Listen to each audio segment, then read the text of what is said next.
Assalamualaikum warahmatullahi wabarakatuh. Di kesempatan kali ini saya akan membawakan treat horor dengan judul Bercocok Tanam di Rawa Embi. Cerita ini ditulis oleh @desiprayogo.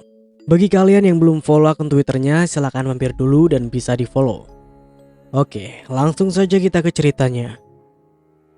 Tahun 2018, Ipul kala itu baru saja resmi menjadi seorang mahasiswa baru di salah satu universitas ternama di kota Surabaya. Dunia perkuliahan serasa baru saja menyambut kehidupan baru Ipul. Merasa udah paling keren ketika setiap pagi dia kenakan alameter dengan logo universitasnya. Buku-buku tebal sudah melambai untuk dibaca. Aroma seragam dan sepatu baru membuat Ipul semangat untuk menggapai mimpi masa depan yang cerah. Tas baru serasa kokoh berada di kedua pundak Ipul. Dan sekian kalimat lebaynya. Sekarang kita masuk ke ceritanya. 4 bulan menyandang sebagai mahasiswa semester pertama, Ipul sudah mendekati seorang ukti dari kelas sebelah. Di mana sejak pertama kali ospek, Ipul mengaku sudah mencintai ukti itu. Bukan dari fisik, melainkan dari cara memperlakukan Ipul. Hingga akhirnya Ipul memberanikan diri untuk menyatakan perasaannya. Akan tetapi dia malah di-ghosting. Si ukti justru membawanya ke dunia friendzone. Hingga tak terasa kini mereka sudah memasuki semester 2. Si ukti tak kunjung memberi kepastian. Jujur sebenarnya Ipul sedih saat itu. Ingin rasanya memastikan kembali, barangkali ukti amnesia mendadak. Tapi di lain sisi, Ipul merasa sungkan kalau dia harus tanya melulu. Takut si ukti mikirnya malah kayak dikejar deadline. Ini masalah hati, dilama-lamain takutnya dingin terus, alos dah, celetuk Ipul. Untuk meyakinkan dirinya sendiri, Ipul memilih nekat dan memutuskan bertanya langsung kepada ukti soal perasaannya yang digantung. Ternyata si ukti memberi jawaban yang menohok. Aku gak mau pacaran, aku maunya langsung nikah aja. Berasa seperti mendapat angin dari kampung Antartika. Ipul mulai belajar memahami kalimat yang terlontar dari mulut si ukti. Mungkinkah selama ini si ukti tidak pernah menjawab, lantaran dia mau supaya Ipul langsung melamarnya saja. Jadi gak pakai pacaran, tapi langsung nikah. Di lain sisi Ipul juga mikir, nikah pakai uang siapa? Anak orang nanti mau dikasih makan apa? Ipul sendiri masih dijatah ortu setiap minggu. Mau sok-sokan nafkahi anak orang, ngurus diri sendiri aja belum benar. 2 kali Ipul bertanya dan si ukti juga memberi jawaban yang sama. Artinya Ipul memang diminta supaya lebih kerja keras lagi dan bahunya dikuatin. Sejak mendapat 2 kali jawaban yang sama, entah kenapa semangat Ipul merasa semakin membara. Hingga dia putuskan untuk kuliah sambil kerja. Karena di lain sisi dia harus pikir untuk biaya nikah terlebih dahulu. Setidaknya datang melamar anak orang harus bawa duit dan seserahan. Semua biaya sudah dia rinci dari awal. Dia sampai nekat memutuskan untuk kuliah sambil bekerja. Ipul melakukan semua itu tanpa sepengetahuan ortunya. Yang tahu tentang ide gilanya ini hanya dia dan kawan gengnya saja. Sebenarnya sah-sah saja apa yang dilakuin Ipul. Tapi bukanlah lebih baik kalau orang tua juga berhak tahu tentang semua idenya Ipul ini. Bagaimanapun Ipul masih menjadi tanggung jawab kedua orang tuanya. Kesalahan Ipul di situ. Bukannya meminta restu orang tuanya, malah kucing-kucingan. Alhasil semuanya tidak berjalan mulus sesuai kemauan Ipul. Karena di pikiran Ipul, ketika dia sudah bisa mengumpulkan uang untuk melamar, ukti pujanya itu mau menerima cintanya. Lalu mereka akan hidup bersama selamanya. Sayangnya ini kehidupan nyata. Bukan film India atau film Korea dan bukan juga film Hidayah. Soalnya ketika uang yang ditargetkan Ipul sudah terkumpul, dia rencananya besok mau ke rumah ukti ini. Benar-benar gak sabar Ipul waktu itu. Gak sabar nunggu pagi terus pergi ke rumah ukti. Untungnya Allah sayang sama Ipul. Allah tunjukkan sosok asli ukti di hadapan mata Ipul secara langsung. Pengorbanan Ipul dari semester 2 sampai semester 4 terbuang sia-sia.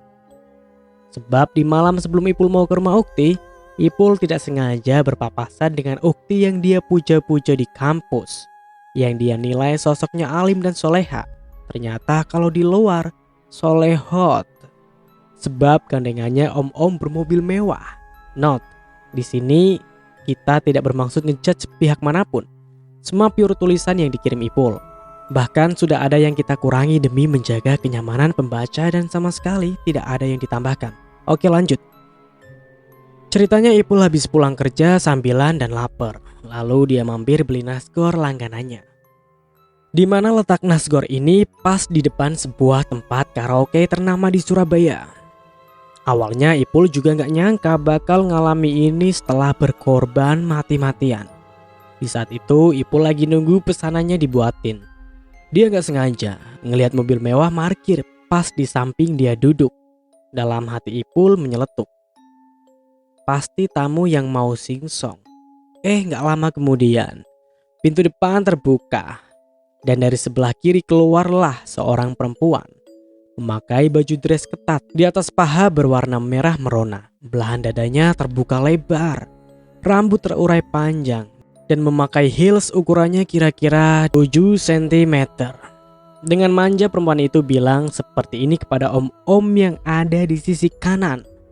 Masuk dulu aja om. Rini mau pesan nasgor dulu buat di dalam. Ipul di situ kaget.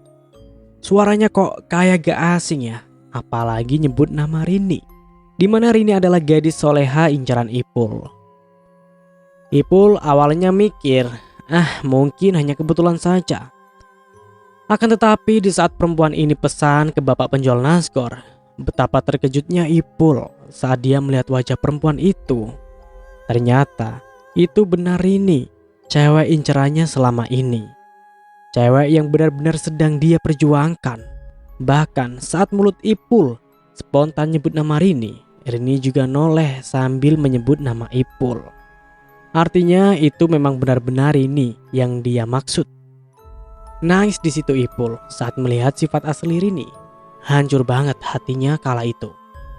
Rini bukannya menjelaskan dan meminta maaf, dia malah mengancam Ipul kalau sampai sebar gosip di kampus.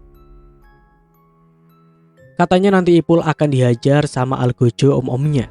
Benar-benar gak habis pikir Ipul di situ. Lemes banget badannya. Saking lemesnya dia sampai jatuh ke tanah. Membuat si bapak penjual nasgor merasa iba. Sedangkan Rini malah meninggalkannya dan masuk ke dalam karaoke tersebut. Abang nasgor lah yang menenangkan Ipul kala itu. Dimana abang nasgor cerita kalau Rini itu langganannya udah dari tahun 2015. Sejak Rini main ke karaoke itu sampai tahun 2018. Selalu beli nasgornya si abang ini. Rini ke karaoke itu ya selalu bareng om-om yang sama. Banyak yang bilang kalau Rini adalah istri simpanan om-om itu. Cuma Ipul tidak mau tahu lagi. Jadi dia sendiri hanya berdasarkan informasi dari abang nasgor saja. Setelah mengetahui fakta sebesar itu gak mau munafik, Ipul sakit banget hatinya. Dia pulang ke rumah dan merenung di dalam kamar seorang diri. Dia buka HP-nya dan pandangi foto-foto Rini yang tersimpan.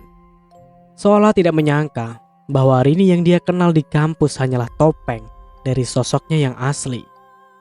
Ipul sampai berpikir seperti ini. Aku aja dibohongi kayak gini. Apalagi dua sahabatnya di kampus ya. Apa mereka berdua tahu tentang Rini yang asli? Atau justru dibohongi juga? Soalnya Rini di kampus punya sahabat yang dekat banget sama Rini. Kemana-mana bareng dan pernah terlihat memakai barang yang sama. Dua sahabat Rini kita sebut saja namanya Lia dan Tina. Ipul sih sebenarnya pingin tanya. Tapi setelah dipikir-pikir kayaknya gak usah. Soalnya untuk apa juga. Lebih baik ini fokus sama dirinya sendiri. Dia gak bisa terus-menerus larut dalam kesedihan seperti ini. Terus dikala Ipul sedang asik scroll status WA teman-temannya, Ipul membaca ada status WA dari temannya sesama pendaki. Di mana temannya ini menulis status kurang lebih seperti ini. 1 tiket solo hiking nganggur daripada nganggur pakai aja bos, sayang. Dan ini free, Argopuro via Baderan. Setelah membaca status WA itu, entah kenapa kok Ipul tertarik sekali. Dicatlah itu temannya dan minta tolong supaya temannya yang urus semuanya. Dia hanya tinggal terima jadi terus tinggal mendaki. Agak egois kesannya, tapi apa boleh buat. Pikirannya waktu itu lagi kacau memang. Teman-teman setuju. Alasannya temannya menjual kembali tiket itu lantaran ada kerjaan penting mendadak. Makanya itu tiket akhirnya dijual dan dibeli sama Ipul. Lantas uang yang dia dikumpulin selama ini akhirnya dia putusin untuk jadi modal saat dia mendaki seorang diri. Sekaligus membeli beberapa peralatan yang belum dia punya. Singkat cerita, komplitlah semua yang dibutuhkan Ipul. Tibalah hari H dan dia mulai berangkat mendaki. Berangkat dari Surabaya jam setengah 6 menggunakan bus jurusan Probolinggo. Perjalanan kurang lebih 2 jam. Dari terminal Probolinggo naik bis kecil menuju Besuki. Perjalanan kurang lebih 1,5 jam. Dan dilanjut naik ojek menuju base camp. Ipul baru start pendakian itu sekitar jam 11 siang. Dari pos Baderan sampai Cikasur. Diputuskan untuk naik ojek dengan membayar 300 pada waktu itu. Entah sekarang karena dia posisinya sendiri dan hari sudah mulai siang. Bisa-bisa kalau jalan kaki membutuhkan waktu setengah hari, bahkan bisa lebih.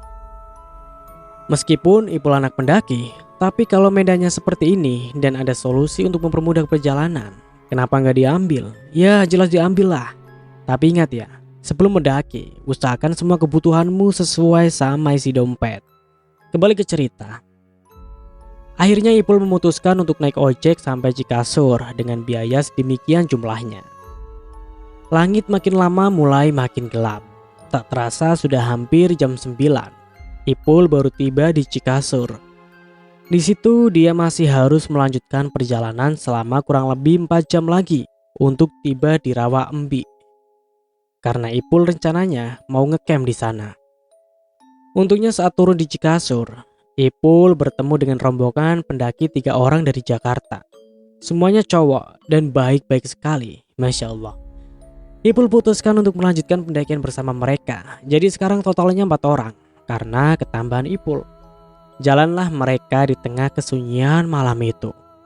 Untuk menghilangkan rasa kantuk dan takut, mereka memilih bertukar cerita satu sama lain sembari terus berjalan. Jalan mereka juga tidak terburu-buru, hanya jalan biasa. Yang penting sampai Rawa Embi dengan selamat. Sampai tak terasa 4 jam berlalu dan kini sudah sekitar pukul 1 dini hari. Alhamdulillah mereka sampai Rawa Embi dengan selamat. Lalu mereka menggelar tenda bersama. 3 pendaki ini ternyata tidur dalam satu tenda, sedangkan Ipul sendiri tidur di tendanya. Setelah tenda digelar, semua orang memutuskan hanya duduk-duduk di depan tenda sambil makan. Karena rencananya mereka akan melanjutkan pendakian sampai puncak di jam 4. So far, malam pertama tidak ada yang aneh dengan pendakian Ipul. Semua berjalan lancar seperti biasa. Tak terasa sudah jam 4. Mereka berempat langsung menyiapkan segala keperluan untuk sampai puncak. Setelah siap semua, barulah mereka melanjutkan pendakian bersama. Agenda mereka baru turun besok, karena malam itu mereka masih ada agenda ngecamp semalaman di Rawa Embi. Rencana trek mereka turun lewat Bremi bukan Baderan. Ya semuanya setuju-setuju. Dan perjalanan kembali kita lanjutkan. 1 jam perjalanan mereka kini tiba di puncak Rengganis. Entah kenapa Ipul merasa kurang nyaman. Saat itu masih sekitar pukul 5. Ipul merasa ada banyak sekali pasang mata yang menatap ke arahnya. Cuma pas Ipul toleh, gak ada siapa-siapa. Dia hanya berusaha tenang dan terus berzikir dalam hati sambil lanjut jalan. Barulah 30 menit kemudian mereka tiba di puncak Argopuro. Foto-fotolah mereka di sana seperti biasa. Puas foto-foto di puncak, 4 orang ini memutuskan untuk turun dan kembali ke tenda. Disinilah hal aneh mulai dialami sama Ipul. Lebih tepatnya adalah malam kedua dia ngecamp di Rawa Embi. Malam kedua, sekitar pukul 7, Ipul dan 3 orang lainnya masih ada di depan tenda. Karena mereka baru saja selesai makan malam sekitar pukul 8. Mereka semua baru memutuskan untuk masuk tenda dan istirahat. Ipul pun begitu. Dia masuk tenda dan mulai tidur. Gak tahu itu jam berapa. Ipul kebangun. perkara mendengar resleting tendanya ada yang membuka dari luar. Kaget, Ipul dan spontan membalikkan badan karena dari tadi posisi tidurnya membelakangi resleting tenda. Pas dia lihat, ternyata itu ada Rini. Makin kaget Ipul lihat itu. Ini antara dia yang halu atau gimana? Kok tahu-tahu di sini ada Rini? Tanyalah Ipul ke sosok yang menyerupai wujudnya Rini. Menurut kesaksian Ipul, sosok ini yang menjawab semuanya secara detail, membuat Ipul yakin kalau itu memang benar Rini yang dia kenal. Katanya, Rini ini baru saja tiba di Rawa Embi bareng sama teman-teman sesama pendaki. Memang ada rencana mendaki Argopuro dari lama dan baru kesampaian saat itu. Terus dari kejauhan Rini katanya hafal sama baju Ipul yang dijemur di luar. Dia asal masuk saja untuk memastikan kalau benar ini tenda Ipul. Ternyata benar katanya. Jujur, sebenarnya Ipul bingung harus merespon gimana ke Rini. Ipul gak tahu kalau Rini ternyata suka mendaki. Soalnya dulu pernah diajak, tapi Rini yang asli malah menolak. Jadi pikir Ipul Rini memang suka mendaki. Lah, ini tahu-tahu sudah sampai Rawa Embi. Ipul di situ sebenarnya mau keluar untuk ngecek rombongan Rini, tapi buru-buru dihadang sama Rini dengan alasan dia kedinginan. Pas Ipul pegang, memang tubuh Rini ini sedikit lebih dingin. Di saat Ipul mau ambil termosnya yang berisi air hangat, tiba-tiba Rini ini buka semua bajunya, membuat Ipul sampai kaget pas melihat Rini sudah dalam keadaan tanpa busana di depannya. Gak munafik juga, sebenarnya kala waktu itu Ipul sempat begituan. Tapi dia tahu diri, ini posisinya mereka masih ada di atas gunung, kayak kurang etis aja begitu. Di lain sisi Ipul coba bersikap biasa, tapi Rini ini malah nyerang Ipul. Tangannya Rini kok seperti kuat sekali. Hingga puncaknya Rini menampar Ipul. Akhirnya, Ipul di situ mulai paham kalau itu bukan Rini. Karena sosok itu tahu-tahu mengeluarkan bunyi seperti desisan ular gitu dari mulutnya. Semakin lama sosok ini semakin agresif, menyerang Ipul secara sepihak dan Ipul hanya bisa pasrah. Di lain sisi dia takut kalau melawan, takutnya nyawanya dalam bahaya. Dia pasrah. Sosok itu sedikit demi sedikit melepas pakaian Ipul, menciumi Ipul dari atas sampai bawah. Terus terakhir, sosok itu duduk di atas Ipul dan terus terang, Ipul menikmatinya. Karena sosok itu masih menyerupai wujud Rini, jadi imajinasi Ipul ya sedang awut-awut sama Rini. Untuk pertama kalinya, Ipul merasakan yang namanya maaf berhubungan badan seperti apa. Anehnya di saat sosok ini sedang agresif di atas Ipul, Ipul seperti gak ingat apa-apa dan pingsan. Ipul baru sadar ketika alarm HP-nya berbunyi menunjukkan sudah pukul 3. Saatnya dia berkemas-kemas untuk persiapan turun.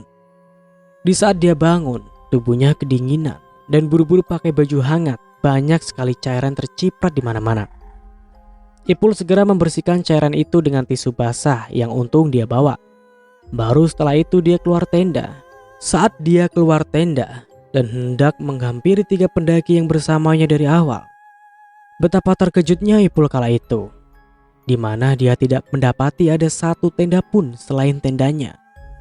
Lantas, tenda 3 pendaki yang bersamanya dari hari pertama itu kemana?